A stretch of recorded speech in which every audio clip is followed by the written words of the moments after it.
Hi hello welcome. இன்றைக்கி நம்ம பார்க்க போகிறது 2023 ரிலீஸ் ஆன ஹங்கர்னு ஒரு தாய்லாந்து சஸ்பென்ஸ் ஹாரர் ட்ராமா படம் தான் பார்க்க போகிறோம். இந்த படத்தோட சில சீன்ஸ் பார்க்கும்போது உங்கள் மனசே வந்து அப்படியே கலங்கி போயிடும். அந்த அளவுக்கு சூப்பரான சீன்ஸ்லாம் இந்த படத்துக்குள்ளே இருக்குது.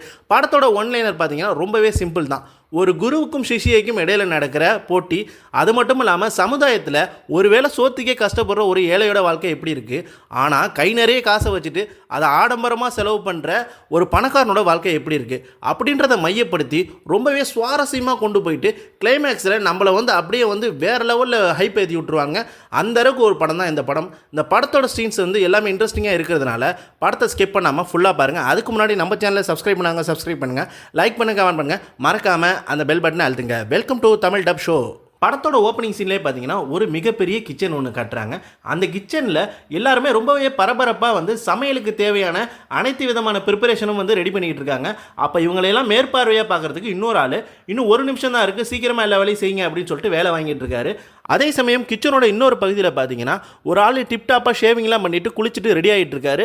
அப்போ இந்த சூப்பர்வைசர் வந்து சீக்கிரம் லேட் ஆகிடுச்சு, இன்னும் கொஞ்சம் நேரத்தில் அவர் வந்துடுவார் அப்படின்னு சொல்லிட்டு இவங்க எல்லாருமே வந்து ரொம்ப பரபரப்பாக வேலை வாங்கிட்டு இருக்காரு. அப்போ கரெக்டாக டைமும் முடியுது. அந்த ரெடி ஆகிட்டு இருந்த ஆள் வந்து அந்த கிச்சனுக்குள்ளேயும் நுழையிறாரு. நுழைஞ்சோன்னே இவனுங்க என்ன தான் வந்து செட்டிங்லாம் பண்ணி கரெக்டாக அந்த ப்ரிப்பரேஷன்லாம் பண்ணி வச்சுருந்தாலும் அவருக்கு வந்து ரொம்பவே பர்ஃபெக்டாக இருக்கணும் போல இருக்குது அந்த கிச்சனில் இருக்கிற ஒவ்வொரு ப்ரிப்பரேஷன் ஒர்க்கும். அதனால் அதில் வந்து 2-3 சேஞ்சஸ்லாம் கரெக்ட் பண்ணுறாரு. இவர் யாருன்னு பார்த்தீங்கன்னா உலகத்திலே வந்து ரொம்பவே ஃபேமஸாக இருக்கிற செஃப்பில் வந்து இவரும் ஒரு ஆள். அது மட்டும் இல்லாமல் ரொம்பவே ராயல் வெட்டிங்கு கிராண்டாக நடக்கிற பெரிய பெரிய ஆளுங்க கலந்துக்கிற ஃபங்க்ஷனில் மட்டும்தான் இவர் போய் சமைப்பார். அந்த அளவுக்கு வந்து இவரோட டேட் கிடைக்கிறதுக்கே வந்து நிறைய பணக்காரங்க வந்து க்யூவில் நிற்பாங்க. அதனால் வந்து இவர் ஹங்கர்னு சொல்லி ஒரு கேட்ரிங் சர்வீஸும் நடத்திட்டு வருவார். அதே போல் தான் ஒரு கிராண்டாக வந்து ஒரு பார்ட்டி ஒன்று நடந்துக்கிட்டு இருக்கும். அதில் உயிரோடு இருக்கிற ஒரு பெரிய லோப்ஸ்டர்னு சொல்லக்கூடிய ஒரு எறாவை எடுத்து அதோட தலையை வெட்டி அவர் ஒரு டிஷ்ஷு வந்து ப்ரிப்பேர் பண்ணுவார். அதை வந்து பார்க்கும்போதே வந்து அங்கே இருக்கிற பணக்காரன் வாயிலெல்லாம் வந்து எச்சு ஊற ஆரம்பிச்சிடும். கடைசியில் பார்த்தீங்கன்னா அதுக்கு வந்து சில பட்டி டிங்கரிங்லாம் பார்த்தா வந்து சிமெண்ட் மாதிரி ஏதோ ஒரு கலவை மாதிரி கலந்து அதுக்கு மேலே வந்து சில கல்லெல்லாம் வச்சு அந்த மீனோட முட்டையெல்லாம் வச்சு அவர் சமைச்ச அந்த எறாவையும் அதில் செட் பண்ணி வச்சோன்னே அதை வந்து எப்படி சாப்பிட்றது அப்படின்னு சொல்லிட்டு அந்த பார்ட்டியில் வந்து அரேஞ்ச் பண்ண பணக்காரன் ஒருத்தன் கேட்பான்.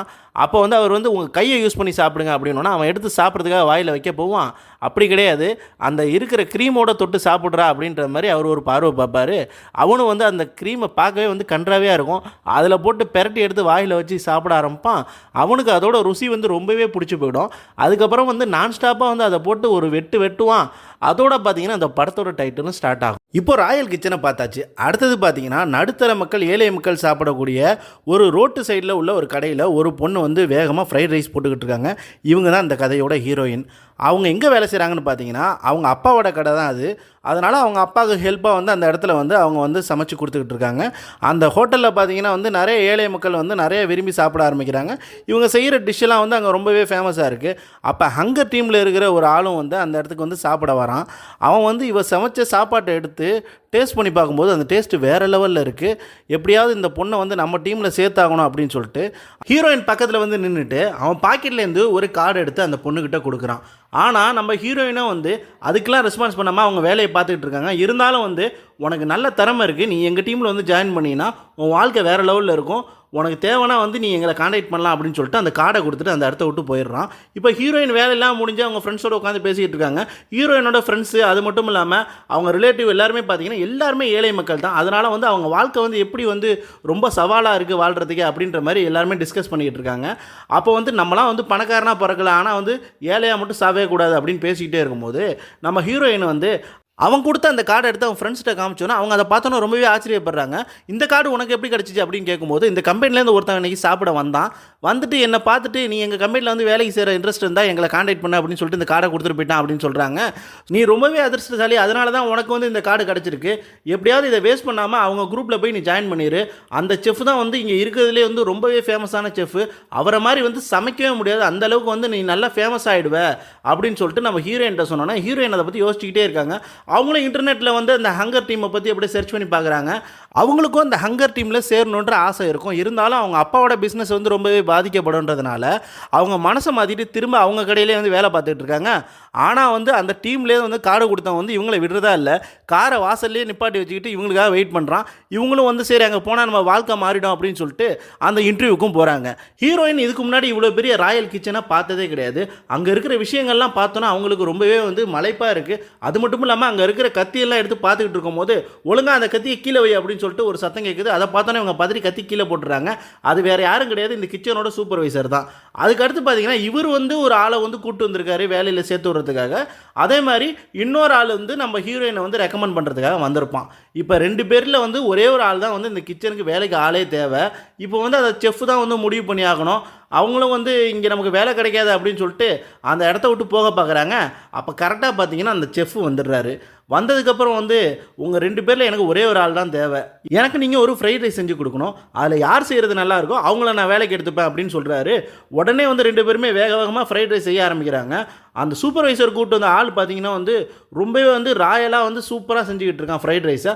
ஆனால் நம்ம ஹீரோயினோ பார்த்தீங்கன்னா வந்து ரோட்டு கடையில் போடுற ஃப்ரைட் ரைஸ் மாதிரி அசால்ட்டாக செஞ்சு வைக்கிறாங்க. இப்போ 2 பேரோட ப்ரெசன்டேஷனை வந்து பார்த்தா வந்து அந்த சூப்பர்வைசர் கூப்பிட்டு வந்த ஆள் வந்து செஞ்ச ஃப்ரைட் ரைஸ் வந்து பார்க்கவே வந்து ரொம்பவே இந்த லுக்காகவும் ஜூஸியாகவும் இருக்குது. ஆனால் நம்ம ஹீரோயின் செஞ்ச ஃப்ரைட் ரைஸ் வந்து பார்த்திங்கன்னா வந்து ரொம்பவே வந்து நார்மலாக இருக்குது. இப்போ செஃப் வந்து ஹீரோயின் செஞ்ச ஃப்ரைட் ரைஸ்லேருந்து ஒரு ஸ்பூன் எடுத்து அவர் மூக்குக்கிட்ட வச்சு ஸ்மெல் பண்ணி பார்க்குறாரு.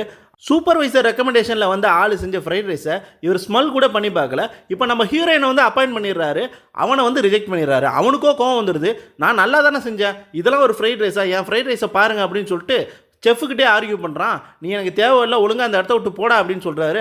ஆனால் அவன் அதை கேட்குறதே கிடையாது. எங்கள் அம்மாட்ட வந்து நான் உங்கள்கிட்ட எப்படியாவது வேலைக்கு சேருவேன்னு சொல்லிட்டு வந்திருக்கேன், கண்டிப்பாக நான் உங்ககிட்ட தான் சேருவேன் அப்படின்னு சொல்லிட்டு ரொம்பவே சத்தமாக பேசணுன்னா ஒரே அரைஞ்சு ஒழுங்காக அந்த இடத்த விட்டு ஓடுறா அப்படின்னு சொல்லிட்டு விரட்டி விட்டுறாரு. இப்போ நம்ம ஹீரோயின்கிட்ட வந்து அவங்களோட வேலை என்னன்றது சொல்கிறாரு. எனக்கு வந்து இப்போ தேவை வந்து ஃப்ரை பண்ணுறதுக்கு ஒரு ஆள் வேணும், அதனால் வந்து நெருப்பை பற்றிலாம் பயப்படக்கூடாது, நீ வந்து தைரியமாக வந்து இந்த இடத்துல வேலை செய்யணும், சொன்ன வேலையை மட்டும்தான் செய்யணும் அப்படின்ற மாதிரி ரொம்பவே ஸ்ட்ரிக்டாக சொல்கிறாரு. அது மட்டும் இல்லாமல் எதுக்காக நீ வந்து எங்கள் டீமில் வந்து ஜாயின் பண்ணணும்னு நினைக்கிற அப்படின்னு சொல்லிட்டு ஹீரோயினை பார்த்து கேட்டோன்னே நான் வந்து ரொம்பவே ஸ்பெஷலான ஒரு ஆளாக இருக்கும்னு நினைக்கிறேன், அதுக்காக தான் உங்கள் டீமில் ஜாயின் பண்ணணும்னு நினச்சேன் அப்படின்ற மாதிரி சொல்கிறாங்க. அவருக்கு அந்த பதில் வந்து ஏற்றுக்கிற மாதிரி இருக்குது. இப்போ ஹீரோயின் பக்கத்தில் இந்த செஃப் வந்துட்டு ஹீரோயினோட கழுத்தை வந்து ஸ்மெல் பண்ணி பார்க்குறாரு. உன் உடம்புலேருந்து வர அந்த ஸ்மெல் வந்து என்னால் தாங்க முடியல, இங்கே இருக்கணும்னா அதுக்கு ஒரு ரூல்ஸ் இருக்குது, அதனால் வந்து ஒழுங்காக குளிச்சுட்டு இவளுக்கு ஒரு நல்ல ட்ரெஸ்ஸை கொடுங்க அப்படின்னு சொல்லிட்டு அவர் அந்த இடத்த விட்டு போயிடுறாரு. அதுக்கு அடுத்து பார்த்தீங்கன்னா ஹீரோயின் வந்து குளித்து நல்லா தேய்ச்சி பார்க்குறாங்க. நமக்கு ஒன்றும் அப்படி ஒரு ஸ்மெல்லும் தெரியலையே அப்படின்ற மாதிரி அவங்களுக்கு ஒரு மன வருத்தம் வேறு. இப்போ அந்த ட்ரெஸ்ஸெல்லாம் மாட்டிட்டு அந்த கிச்சனுக்குள்ளே வராங்க. அவங்கள வேலைக்கு சேர்த்து விட்ட அந்த ஆள் வந்து அங்கே இருக்கிற எல்லாரையுமே வந்து அறிமுகப்படுத்திக்கிட்டே வராரு. அடுத்த நாளைக்கு ஒரு ப்ரைவேட் பார்ட்டி நமக்கு இருக்குது. அங்கே மொத்தமே 40 பேர் தான் வருவாங்க. அங்கே வரவங்க எல்லாருமே ரொம்பவே பெரிய ஆளுங்க. அவங்க முன்னாடி நம்ம ஒரு ப்ரெசன்டேஷன் கொடுத்தாகணும். அதனால் வந்து இன்றைக்கி நம்ம வேலைக்கு சேர்த்த பொண்ணை வந்து நம்ம டெஸ்ட் பண்ணி பார்த்துடலாம் அப்படின்னு சொல்லிட்டு அந்த பொண்ணுக்கு சில டாஸ்க்கெல்லாம் கொடுக்குறாரு. ஃபஸ்ட்டு எடுத்தோன்னே என்னென்னு பார்த்தீங்கன்னா வந்து கறியை எப்படி ப்ராப்பராக வந்து கட் பண்ணுறது அப்படின்ற மாதிரி அவர் சொல்லி காமிக்கிறாரு. இதே போல் நீ கட் பண்ணி காமி அப்படின்றாரு. ஆனால் ஃபஸ்ட்டு அந்த பொண்ணை கத்தியை வந்து சரியாக பிடிக்க தெரியல. அவள் பிடிக்கிற முறை வந்து வேறு மாதிரி இருந்தோன்னே கத்தியை ஒழுங்காக பிடி, நீ ரொம்ப மொத்தமாக வெட்டுற, அது மட்டும் இல்லாமல் கரெக்டாக வெட்டு அப்படின்னு சொல்லிட்டு அந்த பொண்ணு செய்கிற ஒவ்வொரு விஷயத்துக்கும் பின்னாடி வந்து இவர் ஏதோ சொல்லிக்கிட்டே இருக்கார். அந்த பொண்ணால் சரியாக கான்சன்ட்ரேஷன் பண்ணி வெட்டவே முடியல. சரி நீ வெட்டியெல்லாம் கிழிச்சது போதும், முதல்ல போயிட்டு அந்த எண்ணெய் சட்டியில் வந்து எண்ணெயை ஊற்றி இந்த கறியை வந்து நீ ஃப்ரை பண்ணி காமி அப்படின்னு சொல்கிறாரு. அதுக்கடுத்து பார்த்திங்கன்னா அந்த பொண்ணு போயிட்டு அந்த கறியும் வந்து ஃப்ரை பண்ண ஆரம்பிக்கிறாங்க. ஃபஸ்ட்டு பார்த்திங்கன்னா வந்து அது கருகி போயிடுது, இது வந்து ரொம்பவே கருகி போயிடுச்சு. அடுத்தது திரும்பவும் செய்கிறாங்க, இது சரியாக இல்லை. அடுத்தது பார்த்திங்கன்னா அது திரும்பவும் செய்கிறாங்க, இதுவும் சரியாக இல்லை. நீ என்ன தான் வேலை செய்கிற, எதுக்கு தான் வந்திருக்க, எதுக்கு நெருப்பை பார்த்து பயப்படுற அப்படின்னு சொல்லிட்டு அந்த பொண்ணை போட்டு படுத்தி எடுத்துடுறாரு. நம்ம ஹீரோயினை வந்து கலங்கி போய் நிற்கிறாங்க, என்ன பண்ணுறதுன்னு தெரியாமல். ஒழுங்காக வந்து நாளைக்குள்ளே வந்து நீ இந்த வேலையை கற்றுக்கிட்டாகணும், உன்னை வந்து ஃப்ரை பண்ணுறதுக்காக தான் மெயினாக நாங்கள் இந்த வேலையிலேயே சேர்த்துருக்கோம், அதுக்கு நீ வந்து ஃபிட்டு கிடையாதுன்னா நீ இந்த இடத்த விட்டு போயிட வேண்டியதான் அப்படின்ற மாதிரி சொல்லிடுறாரு. உனக்கு நாளைக்கு வரைக்கும் டைம், அது வரைக்கும் நீ வந்து ட்ரை பண்ணிக்கிட்டே இரு, கண்டிப்பாக வந்து உனக்கு வந்து நான் சொன்ன மாதிரி வந்து ஃப்ரை பண்ண வரணும், அப்படி வரலனா வந்து நீ இந்த இடத்த விட்டு போயிடு. இவளுக்கு சரியாக ஃப்ரை பண்ண வரலனா நம்ம மெனுவில் வந்து சேஞ்சஸ் பண்ணிடலாம் அப்படின்னு சொல்லிட்டு கிச்சனை விட்டு போயிடுறாரு. ஆனால் அவர் சொன்ன வார்த்தை வந்து நம்ம ஹீரோயின் மனசில் வந்து பார்த்திங்கன்னா வந்து ரொம்பவே வந்து ஆழமாக பதிஞ்சிருது. இப்போ ஹீரோயின் வந்து கொஞ்ச நேரம் கிச்சனை விட்டு வெளியில் போயிட்டு திரும்ப கிச்சனுக்குள்ளே வராங்க. எப்படியாவது நாளைக்குள்ளே நான் ஃப்ரை பண்ண கற்றுக்கிறேன் அப்படின்னு சொல்லிட்டு தைரியமாக வந்து அடுப்பையும் பற்ற வைக்கிறாங்க. இருந்தாலும் வந்து அவங்களால வந்து கான்சன்ட்ரேஷன் பண்ணி கரெக்டாக வந்து அதை குக் பண்ணவே முடியல. எப்படியுமே வந்து அவங்க சமைக்கிற எல்லாமே வந்து கருகி போயிடுது. நெருப்பு வேறு ரொம்பவே அவங்க கிட்ட வரதுனால அவங்க பயந்து போய் அந்த சட்டியே கீழே போட்டுறாங்க. அவங்களால வந்து சரியாக சமைக்க முடியல. அதுக்கப்புறம் வந்து கிச்சனில் மேக்ஸிமம் வந்து எல்லாருமே வந்து வேலையெல்லாம் முடிச்சுட்டு போயிடுறாங்க. இருந்தாலும் ஹீரோயின் வந்து நைட்டும் பகலுமா பார்க்காம வந்து எப்படி ஃப்ரை பண்ணுறது அப்படின்னு சொல்லிட்டு கற்றுக்குறாங்க. கொஞ்ச நேரத்துலேயே பார்த்தீங்கன்னா விடிஞ்சும் போயிடுது. அப்போ வந்து எல்லாருமே கிச்சனுக்கு திரும்ப வராங்க. ஹீரோயின் வந்து நைட்டு ஃபுல்லாக வந்து எப்படி ஃப்ரை பண்ணுறதுன்றதை ட்ரை பண்ணியே அந்த இடத்துலேயே படுத்து தூங்கிடுறாங்க. அதே நேரத்தில் செஃப்பும் வந்து அந்த கிச்சனுக்குள்ளே நுழையிறாரு. யாரை பார்த்தியா ஃப்ரை பண்ண தெரியாது, இப்போ ஃப்ரை பண்ணுறேன் பாரு அப்படின்னு சொல்லிட்டு ஹீரோயின் ஒரு டெமோ பண்ணி காமிக்கிறாங்க. அதை பார்த்தோன்னா அவர் ஒன்றும் பேசாமல் பர்ஃபெக்ட்டு, அப்போ மெனுவில் எதுவுமே மாற்ற வேணாம் அப்படின்னு சொல்லிட்டு அவங்கள எல்லாத்தையும் சொல்லிடுறாரு. இப்போ ஹீரோயின் கையில் வந்து நைட்டு ஃபுல்லாக வந்து ட்ரைனிங் பண்ணதுனால ஒரே எண்ணெய் காயமாக இருக்குது. அதுக்கு வந்து அந்த அவங்கள வேலைக்கு சேர்த்து விட்டவங்க வந்து கையில் ஒரு துணியை கொடுத்து இதால் தொடச்சிக்கோ, உனக்கு எரிச்சல் இல்லாமல் இருக்கும் அப்படின்ற மாதிரி சொல்லிட்டு போகிறான். அவன் மேலே ஹீரோயினுக்கு லவ்வும் வர ஆரம்பிக்குது. இப்போ அவங்க பிளான் பண்ணபடி அந்த கேட்டரிங் சர்வீஸை கொடுக்கறதுக்காக அந்த பெரிய பார்ட்டிக்கு போகிறாங்க. நல்லா பெரிய பெரிய பிரபலங்கள், அது மட்டும் இல்லாமல் மிலிட்ரியில் இருக்கிற பெரிய ஆஃபீஸர் எல்லாருமே வராங்க. எதுக்காகன்னு பார்த்தீங்கன்னா இது அங்கே இருக்கிற ஒரு பெரிய ஜென்ரலோட பர்த்டே பார்ட்டி தான். அதுக்காக தான் எல்லாருமே வந்திருக்காங்க. இப்போ நம்ம செஃப்புக்கு பிடிக்காத ஒரு ஆள் அவர்கிட்ட வந்து பேச வர்றாரு. எதனால் செஃப்புக்கு இவரை பிடிக்காதுன்னு பார்த்தீங்கன்னா அவரும் வந்து ஒரு பெரிய கேட்ரிங் சர்வீஸ் ஆரம்பிக்கணும். ஆனால் நம்ம செஃப் வந்து அவருக்கு கீழே வேலை செய்யணும் அப்படின்னு அவர் நினைப்பார். ஆனால் இவர் நோன்னு சொல்லிவிடுவார். அதனால 2 பேருக்கும் கொஞ்சம் வாங்கலாக இருக்கும். அதனால் வந்து அவரை பேசி அந்த இடத்த விட்டு கிளம்ப பார்ப்பார். அந்த நேரம்னு பார்த்து அந்த பர்த்டே பாயான அந்த வயசான தாத்தா அந்த இடத்துக்கு வந்துடுவார். இப்போ அவருக்காக ஒரு ஸ்பெஷல் டிஷ் பண்ணுறதுக்காக நம்ம ஹீரோயினை வந்து அவங்க எல்லாருக்கும் முன்னாடி வந்து ஃப்ரை பண்ண சொல்லுவார். அவங்க கரெக்டாக சூப்பராக ஃப்ரை பண்ணிடுவாங்க. அதை பார்த்தோன்னே எல்லாருமே கிளாப் பண்ணுவாங்க. இப்போ நம்ம செஃப் வந்து ஏதோ ரத்தம் தெரிக்கிற மாதிரி எல்லார் பிளேட்லேயும் வந்து ஏதோ ஒரு சாஸை ஊற்றி அதுக்கு நடுவில் இவங்க செஞ்ச அந்த டிஷ்ஷை வந்து வைப்பாங்க. அங்கே இருக்கிற மொத்த பேருமே அதை வந்து போட்டி போட்டு ருசித்து திங்க ஆரம்பிப்பானுங்க. அவனுங்க வாயிலேருந்து அந்த சாஸ் வடிகிறதெல்லாம் பார்த்தா ஒரு மிருகத்தோட வாயில் வந்து ரத்தம் வலிகிற மாதிரியே இருக்கும். நம்ம செஃப்புக்கு ஆகாதவன் செஃப்பு கவனிக்காத நேரத்தில் அவன்கிட்ட இருக்கிற விசிட்டிங் கார்டை எடுத்துகிட்டு ஹீரோயின்கிட்ட கொடுத்துட்டு உனக்கு எந்த ஹெல்ப் வேணாலும் நீ என்னை கான்டாக்ட் பண்ணலாம் அப்படின்ற மாதிரி சொல்லிட்டு போவான். ஏன்னா ஹீரோயின்கிட்ட ஏதோ ஒரு திறமை இருக்குது, இவளை வச்சு நம்ம செஃப்பை வந்து போட்டு தரலாம் அப்படின்ற மாதிரி தான் அவன் ஒரு ஐடியா பண்ணியிருப்பான். ஹீரோயின் அவங்களோட ஃப்ரீ டைமில் அவங்களோட கடைக்கும் போயிட்டு அவங்க அப்பாவுக்கு ஹெல்ப்பாகவும் சில வேலைகளும் செஞ்சுக்கிட்டு இருப்பாங்க. ஆனால் ஹீரோயினோட லைஃப் வந்து கொஞ்சம் கொஞ்சமாக மாற ஆரம்பிக்கும். எதனாலன்னு பார்த்தீங்கன்னா அவங்களோட ஃப்ரெண்ட்ஸ்கிட்டலாம் பேசுகிறத விட்டுட்டு அவங்க கூட வேலை செய்கிற அவங்களுக்கு பிடிச்ச அந்த பையன் கூட வந்து டைம் ஸ்பெண்ட் பண்ண ஆரம்பிச்சிருவாங்க. அவங்க கூட போயிட்டு இவங்க எங்கே மீன் வாங்குறாங்க, என்ன மாதிரியான இறைச்சி இதெல்லாம் வாங்குறாங்க அப்படின்றத வந்து தெரிஞ்சுக்கிறதுக்காக போட்டை எடுத்துகிட்டு ஒரு தீவு மாதிரி போவாங்க. அந்த இடத்துல போய் பார்த்தா வந்து நிறைய பேர் ஏழை மக்கள்லாம் இருப்பாங்க. செஃப் வந்து ஒரு நல்லவர் தான். எதனாலன்னு பார்த்தீங்கன்னா ஏழை மக்கள்கிட்டேருந்து வாங்கி நல்ல மீனை தான் வந்து பணக்காரங்களுக்கு சமைச்சு கொடுப்பாரு. அதனால் வந்து இவங்களுக்கு ஒரு லாபம் இருக்கும். அதனால் வந்து செஃப் ரொம்ப நல்லவர் அப்படின்ற மாதிரி அவங்க 2 பேருமே பேசிக்கிட்டு இருப்பாங்க. அதுக்கடுத்து பார்த்திங்கன்னா திரும்பவும் கிச்சனை காப்பாங்க. எல்லாருமே ஒவ்வொரு வேலையை பார்த்துக்கிட்டு இருப்பாங்க. இப்போ ஹீரோயினுக்கு பார்த்திங்கன்னா எந்த விதமான ஃப்ரை பண்ணுற வேலையும் இருக்காது. செஃப்கிட்ட போயிட்டு ரிப்பீட்டாக வந்து எனக்கு எந்த வேலையும் இல்லையா அப்படின்னு கேட்டுக்கிட்டே இருப்பாங்க. அதுக்கு அவர் உடனே கடுப்பாயிட்டு உனக்கு வந்து வேலையா இல்லை, இங்கே இவ்வளோ பாத்திரம் குமிஞ்சு கிடக்கு, அதை போயிட்டு நீ பாத்திரத்தை விளக்கி வைக்கலாம், அது மட்டும் இல்லாமல் இந்த இடம் குப்பையாக இருக்குது, அதெல்லாம் கொஞ்சம் க்ளீன் பண்ணி விடலாம், அந்த மாதிரி வேலையெல்லாம் பார்க்க வேண்டியதானே அப்படின்னு சொல்லி கேட்டோன்னே அவளுக்கு கோவம் வந்துடுது. என்ன ஃப்ரை பண்ணுறதுக்கு தானே நீங்கள் வந்து அப்பாயின்மெண்ட் பண்ணீங்க, இப்போ ஃப்ரை பண்ணுற எந்த வேலையும் இல்லைன்னு சொல்கிறீங்களே அப்படின்னு கேட்டோன்னே அப்படியா சரி உனக்கு எல்லா வேலையும் தெரியும்னு சொல்கிறல்ல, நீ என்ன மாதிரி பெரிய செஃப் ஆகணும்னா உனக்கு எல்லா வேலையும் தெரிஞ்சாகணும். அங்கே பார்த்தியா அவன் எவ்வளோ வேகமாக காய்கறியை வெட்டுறான், அந்த மாதிரி எனக்கு வெட்டிக்காமே அப்படின்னோன்னே ஹீரோயினும் ரொம்ப வேகமாக போயிட்டு காய்கறியை வெட்டலான்னு போகிறாங்க. அவங்க வெட்டிக்கிட்டே இருக்கும்போது இந்த வேகம் பத்தாது இன்னும் வேகமாக அப்படின்னு சொல்லிட்டு அவர் அழுத்தம் கொடுத்துக்கிட்டே இருப்பார். அந்த ஸ்பீட்லேயே பார்த்தீங்கன்னா இவங்க கையை வெட்டிப்பாங்க. உனக்கு தெரிஞ்சதெல்லாம் வெறும் ஃப்ரை தான், அதை தவிர்த்து பார்த்தா நீ ஒரு ஆளே கிடையாது அப்படின்ற மாதிரி சொன்னோன்னே அவங்களுக்கு ரொம்பவே கஷ்டமாக போயிடும். அதுக்கு அடுத்து பார்த்தீங்கன்னா இவங்களோட வேலைகள் தொடர்ந்து நடந்துகிட்டே இருக்குது. அடுத்து ஒரு பெரிய பார்ட்டிக்கு போகிறாங்க. அந்த பார்ட்டியில் பார்த்தீங்கன்னா சின்ன சின்ன பயலுகள்லாம் சேர்ந்துக்கிட்டு நிறைய பொண்ணுங்களோட சேர்ந்துட்டு பார்ட்டி பண்ணிகிட்டு இருப்பாங்க. நம்ம செஃப்பு வந்து அவங்களுக்காக ஒரு டிஷ்ஷை ரெடி பண்ணி அவங்க முன்னாடி வைப்பாங்க. அதை பார்க்கவே வந்து ஒரு மாதிரியாக வித்தியாசமாக இருக்கும். அது மேலே செத்த எறும்பெல்லாம் வச்சு வச்சுருப்பானுங்க. அதை அவன் எடுத்து சாப்பிட்டுட்டு சூப்பராக இருக்குது அப்படின்னு சொல்லிட்டு நம்ம செஃப்புக்கு ஒரு கிஃப்ட் கொடுக்குறேன்னு சொல்லிட்டு அங்கே ஒரு பொண்ணு நடந்து வருவா. அவள் பார்த்தீங்கன்னா அவள் மேலே போட்டுருக்கிற ட்ரெஸ்ஸை அவுத்துட்டு நம்ம செஃப்பை வந்து கட்டி பிடிச்சி நின்றுக்கிட்டு இருப்பாள். இப்போ செஃப்பு கூட இருக்கிற ஆளுங்க எல்லாம் வந்து அதை பார்ப்பாங்க. பார்த்தியா அவனுங்கெல்லாம் சின்ன சின்ன பையலுங்களாம் இருக்கானுங்க, ஆனால் அவனுங்க எவ்வளோ ஜாலியாக என்ஜாய் பண்ணுறானுங்க. நம்ம இவ்வளோ பெரிய செஃப்கிட்ட வேலை செய்கிறோம், ஆனால் நம்மளால் வந்து என்ஜாயே பண்ண முடியல, நம்ம இருக்கிறதே அவங்க கண்ணுக்கு தெரிய மாட்டேது அப்படின்னு பேசிகிட்டு இருக்காங்க. அப்போ ஹங்கர் டீமோட சூப்பர்வைசர் முதல்ல அவனுங்களை பாருங்கள், நல்லா அவனுங்களுக்கு எது நல்லது எது கெட்டதுன்னு கூட பார்த்து சாப்பிட தெரியாது.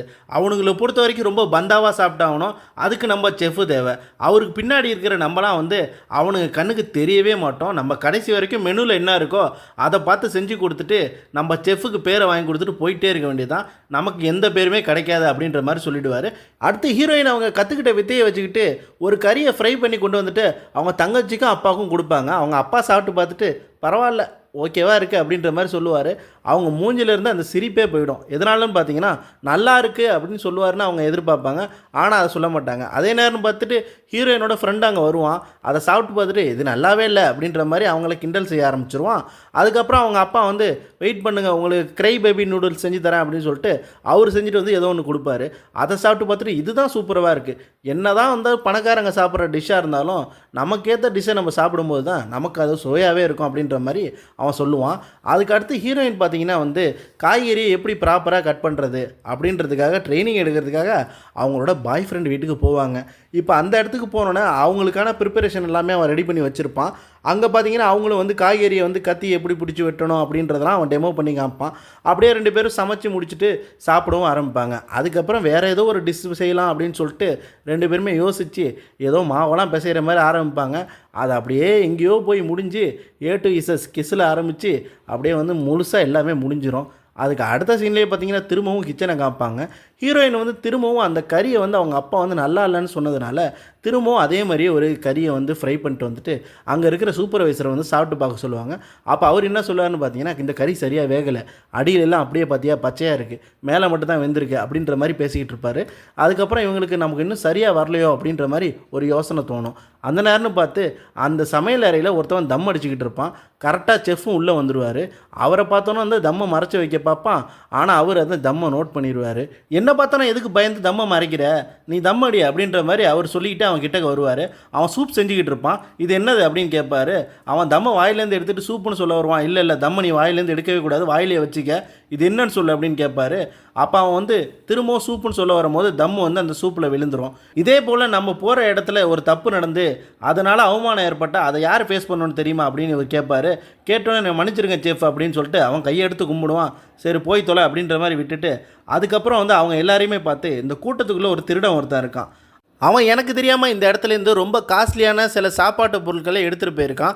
அவன் யாருன்னு நீங்களே சொல்லிட்டீங்கன்னா நான் உங்களை விட்டுருவேன், அப்படி இல்லைனா சிசிடிவியை செக் பண்ணி போலீஸ்கிட்ட சொல்லி உங்களை அரெஸ்ட் பண்ண வச்சுருவேன் அப்படின்னு சொன்னோன்னே அந்த கூட்டத்தில் நான் தான் தப்பு பண்ணேன் அப்படின்னு சொல்லிட்டு ஒருத்தன் கை தூக்குவான். எதுக்காக நீ இப்படி பண்ண அப்படின்னு சொல்லி கேட்கும்போது, இந்த இடத்துல வந்து நான் பல வருஷமாக வேலை செய்கிறேன், எனக்கு சாப்பிட்ணுன்னு தோன்றதை கொஞ்சமாக எடுத்து நான் சமைச்சு சாப்பிட்டு பார்த்தா தப்பா அப்படின்னு சொல்லிட்டு செஃப்பை பார்த்து கேட்குறோன்னா அவர் ஒரே ஒரு பதில் நீட்டாக சொல்லிடுவார். நீ வந்து இந்த இடத்துல வந்து எடுத்து சாப்பிட்டு பார்த்தது தப்பு கிடையாது, ஆனால் அவங்க எல்லாருமே என்கிட்ட எப்படி சாப்பிட்டாங்க தெரியுமா, என்கிட்ட ஒரு அமௌண்ட்டு கொடுத்து என்னை அந்த வேலையில் அப்பாயின்மெண்ட் பண்ணி அதுக்கப்புறம் சமைக்க சொல்லி சாப்பிட்டாங்க. அதே போல் உனக்கு என்ன வேணுமோ நீ காசு கொடுத்து என்னை சமைக்க சொல்லு, அதுக்கப்புறம் நான் செஞ்சு தரேன், உனக்கு இதுக்கு மேலே இந்த இடத்துல வேலை கிடையாது, ஒழுங்காக அந்த இடத்த விட்டு போ அப்படின்னோடனே அவன் ட்ரெஸ் எல்லாம் கழட்டி போட்டு இவர் மூஞ்சிலே எரிஞ்சிட்டு இவர் அசிங்கமாக வந்து செய்கை காமிச்சிட்டு அந்த இடத்த விட்டு போயிடுவான். ஹீரோயின் கிச்சன் சூப்பர்வைசருக்கு செஞ்சு காமிச்ச அந்த டிஷ்ஷை வந்து நம்ம செஃப் வந்து டேஸ்ட் பண்ணி பார்ப்பாரு.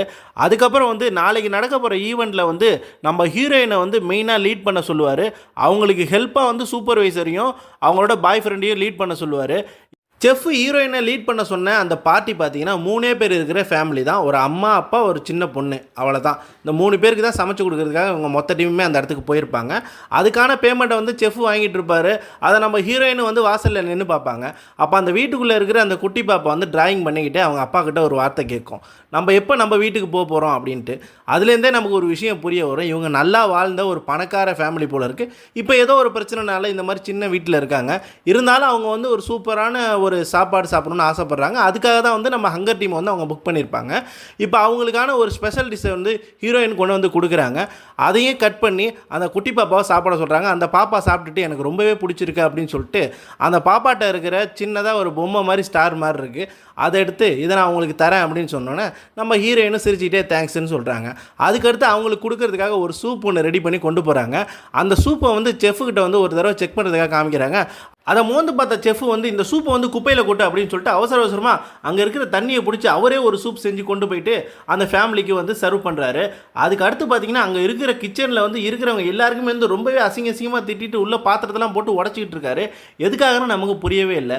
அப்போ தான் ஒரு விஷயம் அவர் சொல்கிறாரு, அந்த குழந்தைக்கு வந்து இறால்னா ஆகாதுன்னு நான் அவங்கள்ட்ட சொல்லியிருக்கேன், இருந்தாலும் வந்து அதை யாரா மெனுவில் சேர்த்துது அப்படின்னு சொல்லி கேட்கும்போது மெனுவில் அது இருக்கிற சான்ஸே கிடையாது, நான் எல்லாத்தையும் செக் பண்ணி தான் ஏற்றினேன் அப்படின்னு சொல்லிட்டு ஹீரோயினோட பாய் ஃப்ரெண்ட் சொல்கிறான். அப்போ பக்கத்தில் இருக்கிற சூப்பர்வைசர்கிட்ட திரும்பி போயிட்டு நீ தானே இந்த மாதிரி விஷயத்தை பண்ண அப்படின்னு சொல்லி கேட்கும்போது அவர் அப்படியே அமைதியாக இருக்கார். அவர் தான் பண்ணியிருப்பார். எதுக்காகன்னு பார்த்தீங்கன்னா நம்ம ஹீரோயின் வந்து கொஞ்ச நாள் தான் ஆகுது, ஆனால் அதுக்குள்ளேயே வந்து அவ்வளோ ஒரு முக்கியமான பார்ட்டிக்கு வந்து லீட் பண்ண சொன்னதுனால அவருக்கு ரொம்பவே பொறாமையாக இருக்கும். என்னோட கெரியரையே நீ சரிக்க பார்க்குறியா அப்படின்னு சொல்லிட்டு அவனோட சட்டையை பிடிச்சி, நீ என்ன பண்ணாலும் என்னோட பேரை வந்து டேமேஜ் பண்ண முடியாது, இங்கேருந்து போடா அப்படின்னு சொல்லிட்டு ரொம்ப சத்தமாக கத்திட்டு இருப்பார். அவன் திடீர்னு பார்த்தீங்கன்னா அங்கே பின்னாடி இருக்கிற கத்தி எடுத்து அவரோட விலாவிலே ஒரு சொருவான். அவர் அந்த இடத்துல மயக்கம் போட்டு விழுந்துருவார். அடுத்து ஆம்புலன்ஸ் வந்தோடனே செஃப் வந்து ஹாஸ்பிட்டலில் அட்மிட் பண்ணியிருப்பாங்க. செஃப்புக்குன்னு யாரும் சொந்தக்காரங்க கிடையாது, அவர் ஒரு சிங்கிள். அதனால் அவர் கூட இருக்கிறவங்க தான் அவரை பார்த்துக்கிறாங்க. இப்போ நம்ம செஃப் வந்து அங்கே கொடுக்குற சாப்பாடெலாம் சாப்பிட மாட்டுறாரு. நம்ம ஹீரோயின் வந்து அவங்க அப்பா சொல்லி கொடுத்த இந்த க்ரை பேபி நூடுல்ஸை வந்து ட்ரை பண்ணிட்டு வந்துட்டு நம்ம செஃப்கிட்ட கொடுக்குறாங்க. இது என்ன அப்படின்னு சொல்லி கேட்குறாரு.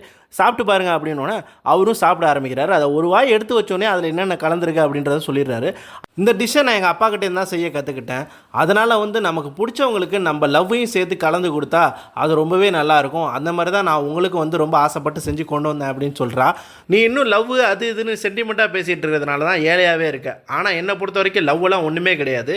நீ ஒரு பெரிய செஃப் ஆகணும்னா முதல்ல வந்து லவ்வை விட நீ ஸ்ட்ராங்காக இருக்கணும். அப்போ தான் உன்னால் செஃப் ஆக முடியும் அப்படின்னு சொல்லிட்டு அவர் அசால்ட்டாக பேசுகிறாரு.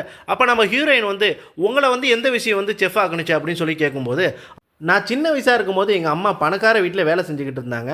அப்போ அங்கே இருக்கிற ஒரு பையனோட பர்த்டே பார்ட்டிக்காக அவங்க அம்மா வந்து மீனோட முட்டைகளை வந்து ப்ரெட்டில் தடவி அந்த பையனுக்கு கொடுத்தாங்க. அதை பார்த்தோன்னா அந்த மீன் முட்டை எப்படி இருக்குன்னு சாப்பிட்டு பார்க்கணுன்னு என் மனசுக்குள்ளே ஒரு ஆசை வந்துச்சு. அதனால் யாரும் இல்லாத நேரத்தில் அந்த மீன் முட்டையை எடுத்து நான் சாப்பிட்ணுன்னு நினச்சேன். அப்போ கரெக்டாக அந்த பணக்கார வீட்டு பையன் அந்த இடத்துக்கு வந்துட்டான். அவனை பார்த்த பயத்தில் வந்து நான் அதை கீழே போட்டுட்டேன். அது உடஞ்சி தரையில் கீழே வந்து வேஸ்ட் ஆகிடுச்சு. அப்போ அந்த எஜமானி அம்மா எங்கள் அம்மாவை வந்து பல மாதம் வந்து சம்பளமே இல்லாமல் இந்த வீட்டில் நீ வேலை பார்க்கணும் அப்படின்னு சொல்லிட்டு என் கண்ணு முன்னாடியே எங்கள் அம்மாவை போட்டு அந்த திட்டு என் கண்ணு முன்னாடியே அடிக்க ஆரம்பித்தாங்க. அதை பார்த்தோன்னே எனக்கு ரொம்பவே கஷ்டமாக போயிடுச்சு. ஆனால் அந்த தரையில் கீழே விழுந்து கிடந்த அந்த மீன் முட்டையை எடுத்து நான் சாப்பிட்டு பார்த்ததுக்கப்புறம் தான் எனக்கு ஒரு விஷயமே புரிஞ்சிச்சு. எனக்கு ரொம்பவே வந்து ஒரு சர்ப்ரைஸான விஷயமா இருந்துச்சு. அது என்னன்னு பார்த்தீங்கன்னா, அது சாப்பிடும்போது மனுஷனோட மலத்தை சாப்பிட்ற மாதிரி அந்தளவுக்கு ரொம்பவே கேவலமாக இருந்துச்சு. ஆக மொத்தத்தில் பணக்காரங்களை பொறுத்த வரைக்கும் வந்து அது எப்படி இருக்குது அப்படின்றதெல்லாம் முக்கியம் கிடையாது. அது என்ன விலையில் இருக்குது, அதை எப்படி சாப்பிட்றோம் அப்படின்றதான் அவங்களுக்கு முக்கியம். அப்போ நான் முடிவு பண்ணேன், இந்த மாதிரி பணக்காரங்களாம் வந்து என் முன்னாடி வந்து மண்டி போட்டு எனக்காக நீங்கள் சமைச்சு கொடுக்கணும் அப்படின்ற அளவுக்கு நான் ஒரு பெரிய ஆளாக வரணும் அப்படின்ற வெறி வந்து என் மனசுக்குள்ளே இருந்துச்சு. அது ஒரு தீராத பசியாக இருந்துச்சு. அந்த மாதிரி ஒரு பசி உன் மனசுக்குள்ளே இருந்தால் மட்டும்தான் நீ இந்த மாதிரி ஒரு செஃப்பாக மாற முடியும் அப்படின்னு சொல்லிட்டு நம்ம ஹீரோயின்கிட்ட சொல்கிறாரு. அதை கேட்டோன்னே இவங்க அப்படியே குழப்பத்தோடய அவங்க வீட்டுக்கு நடந்து வந்துக்கிட்டு இருக்காங்க. வீட்டுக்கு வந்த ஹீரோயினுக்கு ஒரு அதிர்ச்சி காத்திருக்கு. என்னென்னு பார்த்தீங்கன்னா, அவங்க அப்பாவுக்கு உடம்பு சரியில்லாமல் போயிடும். அவரை அட்மிட் பண்ணுறதுக்காக கவர்மெண்ட் ஹாஸ்பிட்டலில் அவருக்கு ஒரு பெட்டு கூட கிடைக்காது. எப்படியோ போராடி அவரையும் வந்து அட்மிட் பண்ணிடுவாங்க. அவருக்கு வந்து பைபாஸ் சர்ஜரி பண்ணணும் அப்படின்னு சொல்லிட்டு டாக்டர் சொல்லிடுவாங்க. அவரும் கொஞ்சம் சீரியஸாக தான் இருப்பார். ஹீரோயினும் அவங்க அப்பாவை வந்து வேறு ஹாஸ்பிட்டலுக்கு மாற்றுறதுக்காக யார்ட்டாவது ஹெல்ப் கேட்கலாம் அப்படின்னு சொல்லிட்டு ஃபோன் எடுத்துகிட்டு யாருக்கோ ஃபோன் பண்ண வருவாங்க. அந்த நேரம் பார்த்து டிவியில் ஒரு ஃப்ளாஷ் நியூஸ் வரும். அது என்னென்னு பார்த்தீங்கன்னா, இவங்க இதுக்கு நாள் போயிட்டு சர்வ் பண்ண அந்த 3 பேர் உள்ள அந்த குட்டி பாப்பாவோட ஃபேமிலியில் வந்து பார்த்தீங்கன்னா எல்லாருமே இறந்து போயிருப்பாங்க. அதுவும் எப்படின்னு பார்த்தீங்கன்னா, அந்த குட்டி பாப்பாவோட அப்பா வந்து நிறைய கடன் வாங்கியிருப்பான். அதனால் வந்து அவன் பொண்டாட்டியும் பிள்ளையும் கொண்டுட்டு அவனும் அவனோட தலையில் சுட்டுட்டு செத்து போயிருப்பான். மொத்தம் 3 பேருமே வந்து ரொம்ப கொடூரமாக இறந்து கிடப்பாங்க. இதை பார்த்தோன்னே ஹீரோயின் மனசு ரொம்பவே பாதிச்சிரும். அவங்களோட லவ்வர்கிட்ட போயிட்டு அழுது புலம்புவாங்க. அவனும் வந்து வேறு வழி இல்லை, நம்ம என்ன பண்ணுறது, இதெல்லாம் பார்த்து உன் மனசை போட்டு குழப்பிக்காத, நீ பாட்டுக்கு நார்மலாக அப்படின்னு சொல்லிட்டு சமாதானப்படுத்துகிறாரு. அதுக்கு அடுத்தது பார்த்தீங்கன்னா வந்து இவங்க வேறு ஏதோ ஒரு கெஸ்ட்டுக்காக சமைச்சு கொடுக்கறதுக்காக மலையில் ஏறி போயிட்டுருக்காங்க. இவங்க சமைக்க போகிற டிஷ்ஷு என்னன்னு பார்த்தீங்கன்னா, அங்கே இருக்கிற தடை செய்யப்பட்ட காட்டுக்குள்ளே அந்த பார்ட்டி ஆர்கனைஸ் பண்ண பெருசு ஒன்று கையில் கன் எடுத்துகிட்டு போயிட்டு அங்கே வந்து ஒரு அரிய வகை பறவை ஒன்று இருக்குது, அதை சுட்டு கொண்டுட்டு அதை சமைச்சு கொடு ஃப்ரெஷ்ஷாக அப்படின்னு சொல்லிட்டு எடுத்து அவங்க டீம் ஆளுங்கள்ட்ட கொடுக்குறாரு. அப்போ வந்து அவங்க எல்லாமே வந்து க்ளீன் பண்ணிக்கிட்டு இருக்காங்க அந்த பறவையை. வந்து நம்ம ஹீரோயினுக்கு அது ரொம்பவே தப்பாக தெரியுது. நம்ம ஹீரோயின் செஃப்கிட்ட போயிட்டு நம்ம செய்கிறதெல்லாம் ரொம்பவே தப்பு அப்படின்னு சொல்லும்போது, நம்ம செய்கிறது தப்பு கிடையாது, ஒரு கோழியை கொல்றதுக்கும் இந்த பறவையை கொல்றதுக்கு என்ன வித்தியாசம், அது மட்டும் இல்லாமல் டெய்லிக்கு வந்து கோழிக்கறி பன்னிக்கறி அப்படின்ட்டு அவங்களுக்கு சமைச்சு கொடுத்தா அதில் ஒரு டேஸ்ட்டே இருக்காது, இந்த மாதிரி வித்தியாசமாக ஏதாவது நம்ம செஞ்சு கொடுக்கணும் அப்படின்னு சொல்லிட்டு ரொம்ப அசால்ட்டாக பேசுகிறாரு. நம்ம செய்கிறது ரொம்பவே வந்து சட்டப்படி குற்றம் அப்படின்னு சொல்லிட்டு அவங்க திரும்பவும் சொல்கிறாங்க. இந்த மாதிரி விஷயத்தில் நீ ஹேண்டில் பண்ணலன்னா நீ ஒரு பெரிய செஃப்பாகவே ஆக முடியாது அப்படின்னு சொன்னோன்னே எனக்கு இந்த வேலையே வேணாம் அப்படின்னு சொல்லிட்டு அந்த இடத்த விட்டு அவங்க வீட்டுக்கு போகிறாங்க. இப்போ ஹீரோயின் ஹங்கர் டீமை விட்டு வெளியில் வந்துடுறாங்க. அவங்க அப்பாவை உடம்பு முடியாமல் ஹாஸ்பிட்டலில் இருக்கார். இப்போ அவரோட மருத்துவ செலவுக்கு காசு வேணும். அது மட்டும் இல்லாமல் நம்ம ஹீரோயின் வெளியில் போனதில் வந்து செஃப்புக்கு ரொம்பவே வருத்தம் இருக்கும். அப்போ வந்து அவங்க என்ன பண்ணுறதுன்னு யோசிச்சுக்கிட்டு இருக்காங்க. இதுக்கு முன்னாடி வந்து நம்ம செஃப்புக்கு ஆகாத ஒருத்தன் வந்து விசிட்டிங் கார்டு ஒன்று கொடுத்துட்டு போயிருப்பான், எந்த ஹெல்ப்பாக இருந்தாலும் என்ன வந்து பாரு அப்படின்னு சொல்லிட்டு அந்த கார்டை எடுத்துகிட்டு போயிட்டு அவனை போய் மீட் பண்ணுறாங்க. நீ கவலையப்படாத, நீ கரெக்டான இடத்துக்கு தான் வந்திருக்க, உன்னோட திறமையெல்லாம் அந்த செஃப்புக்கிட்டே வீணாக போயிடும் அப்படின்னு நான் நினச்சேன். இப்போ நீ கரெக்டான இடத்துக்கு வந்துட்டு உன்னை எவ்வளோ பெரிய ஆளாக ஆக்க போகிறேன்னு நீயே பார்க்க போகிற அப்படின்னு சொல்கிறான்.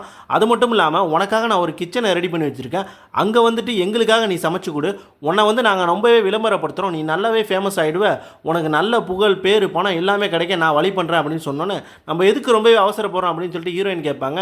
அதெல்லாம் ஒன்றுமே இல்லை, நீ கூட வாயேன் அப்படின்னு சொல்லிட்டு அவங்க ரெடி பண்ணுற அந்த கிச்சனை அந்த ஹோட்டல் எல்லாத்தையுமே காமிச்சோன்னா வந்து இவங்களும் வந்து ஓகே அப்படின்னு சொல்கிறாங்க. இப்போ இவங்க வந்து கூட சமைக்கிறதுக்காக யாராவது ஒரு ஆள் இவங்களுக்கு தெரிஞ்சவங்க இருந்தால் ரொம்பவே கம்ஃபர்ட்டாக இருக்கும். அதனால் அவங்களோட பாய் ஃப்ரெண்டை போய் பார்க்குறாங்க. ஆனால் அவனுக்கும் வந்து இவங்க ஹங்கர் டீம் விட்டு வெளியில் போனதுனால ரொம்பவே கடுப்பில் இருப்பான். அது மட்டும் இல்லாமல் உனக்கு கீழே நான் வேலை செய்ய முடியாது அப்படின்னு சொல்லிட்டு நம்ம ஹீரோயின் மனசை காயப்படுத்த அந்த இடத்த விட்டு அனுப்பி விட்டுருவான். இப்போ ஹீரோயினுக்குன்னு ஒரு தனி டீமை வந்து இங்கே அவங்களோட பாஸ் வந்து ரெடி பண்ணி கொடுத்துருவான். இப்போ அவங்கள வச்சுட்டு இவங்களும் வந்து புது புது டிஷ்ஷெல்லாம் செஞ்சு அவங்களோட பாஸுக்கு வந்து ப்ரிப்பேர் பண்ணி கொடுப்பாங்க. அவன் சாப்பிட்டு பார்த்துட்டு எல்லாமே நல்லா தான் இருக்குது, இருந்தாலும் உன்னோட செஃப்பை வந்து நீ பீட் பண்ணணும்னா இன்னும் உன்னோட திறமையை வெளியில் கொண்டு வரணும் அப்படின்னு சொன்னோன்னே இவங்க வந்து என்னென்னமோ பண்ணி புதுசாக ட்ரை பண்ணி பார்க்குறாங்க. ஆனால் வந்து எதுவுமே வந்து சரியாக வர மாட்டேது. அவங்களோட கோவத்தெல்லாம் வந்து அவங்க கூட வேலை செய்கிற அவங்க ஆளுங்க மேலே காமிக்கிறாங்க. அப்போ தான் இவங்களுக்கு ஒரு விஷயமே புரிய வருது. இதே போல் தான் அந்த செஃப்புக்கும் எவ்வளோ கோவம் வந்திருக்கும் அப்படின்றத லைட்டாக உணர்றாங்க. இப்போ இவங்க பாஸுக்கு மேலே வந்து ஸ்பான்சர் சில பேர் இருக்காங்க, அவங்கள மீட் பண்ணுறதுக்காக போகிறாங்க. அப்போ அவங்க என்ன சொல்கிறாங்கன்னு பார்த்தீங்கன்னா, உன்னோட குரு வந்து உனக்கு சொல்லிக் கொடுத்த மாதிரி நீ பண்ணணும்னு அவசியம் கிடையாது, உனக்கு என்ன தெரியுதோ அதை வந்து நீ சிறப்பாக செஞ்சாலே போதும் அப்படின்னு சொல்லிட்டு கொஞ்சம் மோட்டிவேட் கொடுக்குறாங்க. இப்போ அவங்களோட வந்து வேலை வந்து கொழுந்து விட்டு எரிய ஆரம்பிக்குது. அப்படியே சூப்பராக பரபரப்பாக போயிட்டு நிறைய புது புது டிஷ்ஷெல்லாம் செஞ்சு கொடுக்குறாங்க. அந்த டிஷ் எல்லாமே வந்து ஃபேமஸ் ஆகுது. இப்போ ஹீரோயின் பேர் புகழ் எல்லாமே பார்த்தீங்கன்னா வந்து ஊர் ஃபுல்லாக நல்லா பரவ ஆரம்பிக்குது. எல்லாருக்குமே வந்து இவங்க செய்கிற சாப்பாடெலாம் ரொம்பவே பிடிச்சி போயிடுது. அவங்களோட ஃபோட்டோ எல்லாமே வந்து சோசியல் மீடியாலாம் ரொம்பவே வைரலாக இருக்குது. அதை பார்த்து அவங்க அப்பாவும் சந்தோஷப்படுறாரு. அடுத்து நம்ம ஹீரோயின் பார்த்தீங்கன்னா வந்து அவங்களோட பாய் ஃப்ரெண்டை திரும்பவும் மீட் பண்ண போகிறாங்க. அங்கே போகும்போது அவன் வந்து பிடி கொடுத்தே பேச மாட்டான். எதுக்காக இங்கே வந்த, நீ பெரிய செஃப் ஆகிட்டன்றதை காமிக்கிறதுக்காக இங்கே வந்தியா, உன்னை கங்க்ராட்ஸ் பண்ணோம் அவ்வளோதானே, கங்க்ராட்ஸ் அப்படின்னு சொல்லிட்டு லூஸ்தனமாக பேசிகிட்டு இருக்கான். அப்போ ஹீரோயினுக்கு கோவம் வந்துடுது. ஏன் நான் பெரிய செஃப் ஆகக்கூடாதா, அதுக்கு நான் தகுதியான ஆள் கிடையாதா, நான் ஒழுங்காக எங்கள் அப்பா கடையில் வேலை செஞ்சுக்கிட்டு இருந்தேன், நீ தானே முதல்ல என்னை இந்த இடத்துக்கு கொண்டு வந்து விட்ட, இப்போ எதுக்கு இந்த மாதிரி பேசுகிற அப்படின்னு சொல்லி கேட்கும்போது, ஆமாம் நான் உன்னை இந்த இடத்துக்கு கொண்டு வந்து விட்டது ரொம்பவே தப்பு தான், இப்போ தான் அதை நான் வந்து ஃபீல் பண்ணுறேன், உன்னை பார்க்கும்போது எனக்கே பொறாமையாக இருக்குது, நான் இருக்க வேண்டிய இடத்துல நீ இருக்க, இப்போ உனக்கு கீழே நான் இருக்கேன், என் நிலைமை எப்படி மாறிடுச்சு பாரு அப்படின்னு சொல்லும்போது எனக்குன்னு ஒரு வெறி இருந்துச்சு, நான் பெரிய செஃப் ஆகணும்னு ஆசைப்பட்டேன், அதனால் நான் ஆனேன், உனக்கு அந்த வெறி இருந்தால் நீ கண்டிப்பாக ஆவ அப்படின்னு சொல்லிட்டு அந்த இடத்த விட்டு போயிடுறாங்க. இப்போ அவங்க பாய் ஃப்ரெண்டுக்காக அவங்களோட பாஸ்கிட்ட போயிட்டு திரும்பவும் பேச ஆரம்பிக்கிறாங்க. ஆனால் அவங்க பாஸ் வந்து அவனெல்லாம் வந்து வேலைக்கெல்லாம் சேர்த்துக்க முடியாது, அவனை மாதிரி நிறைய பேர் திறமை உள்ளவங்க வெளியில் இருக்காங்க, எத்தனை பேருக்கு நான் எப்படி வாய்ப்பு தர முடியும், நீ எதுக்கு அவனுக்காக கவலைப்படுற, இந்த விஷயத்தை இதோட விடு அப்படின்னு சொல்லி பேசுகிறான். அப்போ அவங்க முகமே வந்து மாறி போயிடுது. சரி பரவாயில்ல விடு, உனக்காக வந்து நான் அவன்கிட்ட வந்து சாட் பண்ணி பார்க்குறேன், அவன் எனக்கு ஓகேனா வந்து அவனை நான் வேலைக்கு சேர்த்துக்கிறேன் அப்படின்ற மாதிரி பேசுகிறான். அது மட்டும் இல்லாமல் நெக்ஸ்ட் வீக் ஒரு பெரிய ஈவெண்ட் இருக்குது. மேடம் மில்கியோட பர்த்டே வருது, அவங்க ஒரு சோசியலிஸ்ட்டு, அந்த பார்ட்டியில் வந்து உன்னோட கிச்சனை வந்து நீ ஓப்பன் பண்ணணும், அது மூலமாக வந்து நிறைய செலிப்ரிட்டிஸ் வருவாங்க, பிஸ்னஸ் பீப்புள் வருவாங்க, உலகத்தில் இருக்கிற பெரிய பெரிய ஆளுங்களாம் வருவாங்க, உன்னோட திறமையை நீ எங்கே காமிச்சின்னா எல்லாருக்குமே வந்து நீ நல்ல ஃபேமஸான ஆளாகிடுவே, கண்டிப்பாக உன் திறமையை வெளியே காட்டு, தைரியமாக இரு, உன்னால் ஜெயிக்க முடியும் அப்படின்ற மாதிரி அவங்க பாஸ் ஒரு விஷயத்த சொல்லிட்டு போய் அடுத்த ஹீரோயின் அவங்களோட ஃப்ரெண்டுக்கு ஃபோன் பண்ணி பேசுகிறாங்க. நீங்களாம் இல்லாமல் எனக்கு ரொம்பவே போர் அடிக்குது, என்னோட ரெஸ்டாரண்ட்டுக்கு டைம் இருந்தால் கண்டிப்பாக வந்து நீங்களாம் ஒரு தடவை சாப்பிடுங்க, நீங்களாம் இல்லாமல் எனக்கு என்னமோ மாதிரி இருக்குது அப்படின்னு பேசிகிட்டு இருக்கும்போது அப்போ அவங்க ஃப்ரெண்டு வந்து அவங்க கடை வாசலில் உட்காந்து பேசுகிறான். இப்போ ஹீரோயினோட அப்பா கடை வந்து மூடி கிடக்கு, பல நாள் வந்து அவங்க அப்பாவுக்கு உடம்பு சரியில்லாதனால அந்த கடையை ரன் பண்ணுறதுக்கு ஒரு ஆளே கிடையாது, நீ தான் நினச்ச மாதிரியே பெரிய ஆள் ஆகிட்டியே, இனிமேல் எதுக்கு அங்கே இருக்க, இங்கே நம்ம கடைக்கு வந்துடு, அப்பா சீக்கிரமாக வந்து சரியாகி இந்த இடத்துக்கு வந்துடுவார், நீ இங்கே வந்துட்டீங்கன்னா எங்களுக்கு ரொம்பவே சந்தோஷமாக இருக்கும் அப்படின்னு சொல்லிட்டு ஃப்ரெண்டு சொல்கிறான். இல்லை எனக்கு இன்னும் சில வேலைகள் இருக்குது, அதெல்லாம் நான் முடிச்சுட்டு தான் வருவேன் அப்படின்ற மாதிரி ஹீரோயினும் சொல்கிறாங்க. அந்த நேரம்னு பார்த்து ஹீரோயினோட குருவான அந்த செஃப் அந்த இடத்துக்கு வந்துடுறாரு. அவரை பார்த்தோன்னா இவங்களுக்கு ரொம்பவே ஷாக்காக போயிடுது, என்னடா திடீர்னு இந்த மனுஷன் இங்கே வந்து நிற்கிறானே அப்படின்ட்டு. அப்போ அவருக்காக வந்து ஒரு ஸ்பெஷலான டிஷ்ஷு சமைச்சிட்டு வந்து கொடுக்குறாங்க. அவரும் சாப்பிட்டு பார்த்துட்டு ஒன்றுமே சொல்லாமல் உட்காந்துருக்காரு. ஏன் சாப்பிட்டு பார்த்துட்டு ஒன்றும் சொல்லாமல் இருக்கீங்க, ஏதாவது சொல்லுங்கள் அப்படின்னு சொல்லி கேட்கும்போது, நீலாம் யார், ரொம்பவே ஃபேமஸான ஒரு செஃப்பு, நான் சொல்லி என்ன ஆக போகுது அப்படின்னு சொல்லிட்டு இவர் ரொம்பவே நக்கலாக பேசுகிறாரு. அப்போ ஹீரோயின் வந்து எனக்கு உங்களோட ஒப்பீனியன் தான் ரொம்பவே முக்கியம், தயவுசெய்து எப்படி இருக்குன்னு சொல்லுங்கள் அப்படின்னு சொல்லி கேட்கும்போது அவர் ஒரு விஷயத்த சொல்கிறாரு. நீ வந்து இப்போ இவனுக்கு கீழே வேலை செய்கிற, இவன் ரொம்பவே ஒரு பெரிய பிஸ்னஸ் மேனு, உன்னை வச்சு எப்படி வேலை வாங்கணுன்றது அவனுக்கு நல்லாவே தெரிஞ்சிருக்கு. அது மட்டும் இல்லாமல் இப்போ நான் இருக்கிற இந்த புகழின் உயரத்துலேருந்து கீழே விழுந்தா எனக்கு வந்து எந்த விதமான சேதமும் கிடையாது, நான் எதை இழக்கிறதுக்கு எனக்கிட்ட ஒன்றுமே இல்லை. ஆனால் உனக்கு அப்படி கிடையாது, நீ நிறையா விஷயத்தை இழந்திருக்க, எப்படி உன்னோட காதலனை வந்து நீ இழந்தியோ அதே போல் இன்னும் நீ நிறைய இழக்க வேண்டியிருக்கு. அது மட்டும் இல்லாமல் நீ எவ்வளோ பெரிய புகழுக்கு போனாலும் அதுக்கு முக்கியமான காரணம் நீயாக இருக்க மாட்டேன், உன்னோட பாஸை தான் அது போய் சேரும். இது வெறும் ஆரம்பம் தான், உன் வாழ்க்கையில் நீ இன்னும் இழக்க வேண்டிய விஷயம் நிறையா இருக்குது. நம்ம மேடம் மில்கி பர்த்டே பார்ட்டியில் மீட் பண்ணலாம் அப்படின்னு சொல்கிறாரு. அதை கேட்டோன்னே ஹீரோயினுக்கு ஒரே குழப்பமாக இருக்குது. உங்களையுமா கூப்பிட்ருக்காங்க அப்படின்னு சொல்லி கேட்கும்போது அவங்க வந்து சமைக்கிறதுக்காக ஒன்றை மட்டும் கூப்பிடல, என்னையும் தான் கூப்பிட்ருக்காங்க, நானும் ஒரு ஆள் அங்கே பார்க்கலாம் அப்படின்னு சொல்லிட்டு அவர் போயிடுறாரு. இங்கே தான் குருவுக்கும் சிஷியைக்கும் ஒரு செம்மையான போட்டியே நடக்க போகுது.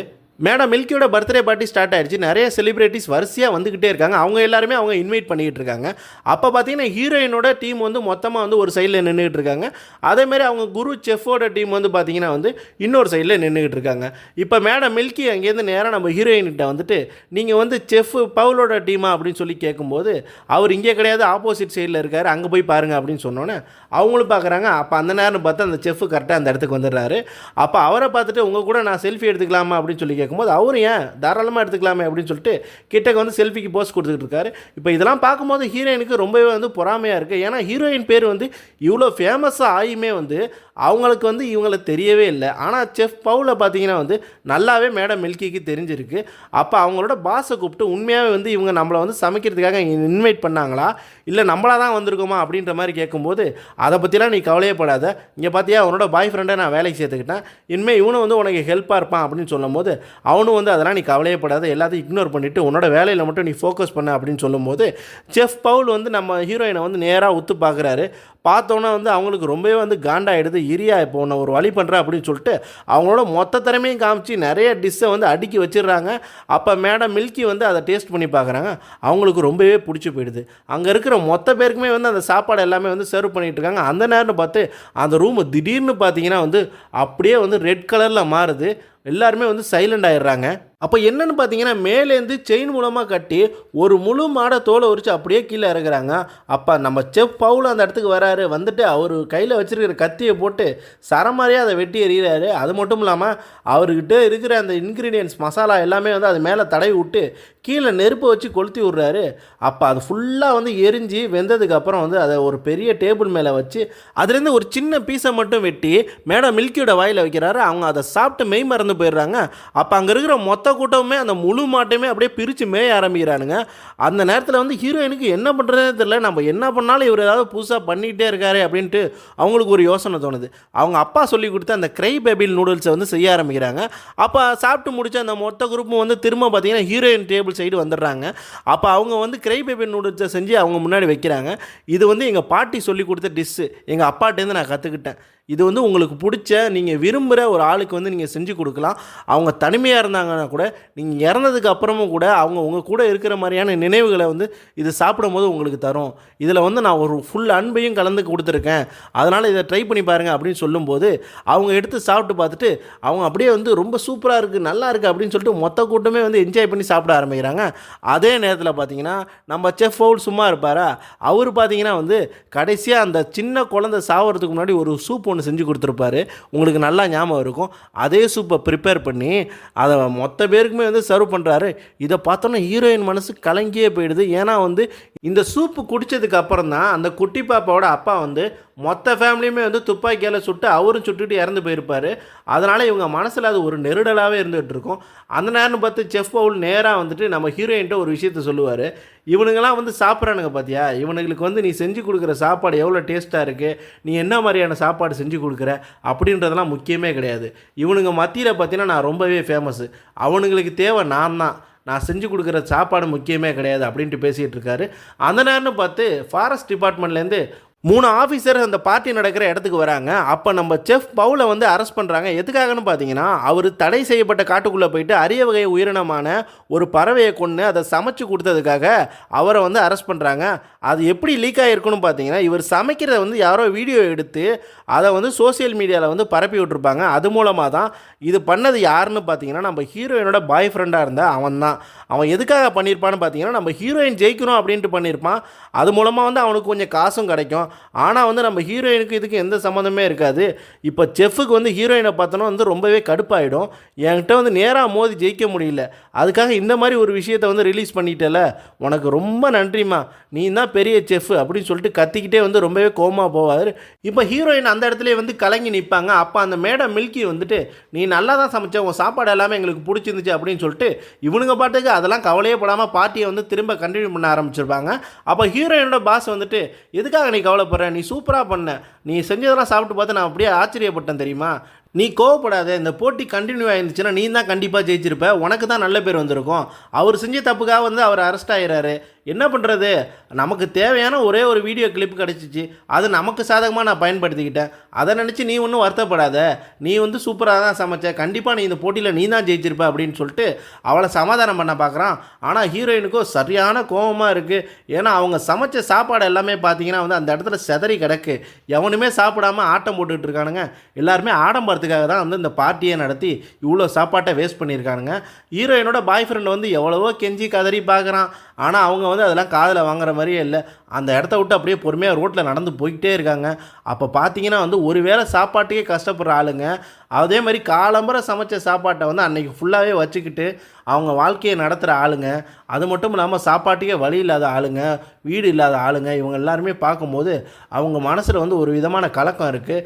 இவ்வளோ தட்டு நிறைய சோறை வச்சுட்டு கீழே சிந்திக்கிட்டு சாப்பிட்ற இவனுங்க மத்தியில் வந்து ஒரு வேளை சாப்பாட்டுக்கு கஷ்டப்படுற இவங்களுக்கு வந்து நம்ம இனிமேல் உபயோகமாக இருக்கலாம் அப்படின்னு சொல்லிட்டு அவங்க எங்கேருந்து வந்தாங்களோ அவங்க அப்பா கடைக்கே திரும்பவும் போகிறாங்க. அந்த கடைக்கு போனதுக்கப்புறம் பார்த்தீங்கன்னா வந்து அவங்க அப்பாவை பார்த்தோன்னா கட்டி பிடிச்சி அழ ஆரம்பிக்கிறாங்க. இப்போ மொத்த ஃபேமிலியுமே பார்த்தீங்கன்னா ரீயூனியன் ஆயிடுறாங்க. அதுக்கப்புறம் வந்து இனிமேல் இதுதான் என்னோடய ரெஸ்டாரண்ட்டு, நான் இங்கே தான் சமைக்க போகிறேன், இந்த ரெஸ்டாரண்ட்டுக்கு நான் தான் செஃப்பாக இருக்க போகிறேன் அப்படின்னு சொல்லிட்டு திரும்பவும் அவங்க வேலையை பழையபடி ஆரம்பிக்கிறாங்க. இதோட இந்த படமும் முடியுது.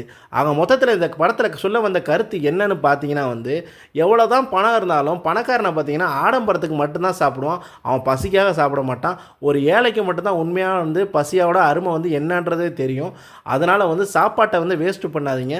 இந்த வீடியோ உங்களுக்கு பிடிச்சிருந்துச்சுன்னா லைக் பண்ணுங்கள், கமெண்ட் பண்ணுங்கள், ஷேர் பண்ணுங்கள். மறக்காமல் நம்ம சேனலை சப்ஸ்கிரைப் பண்ணிடுங்க.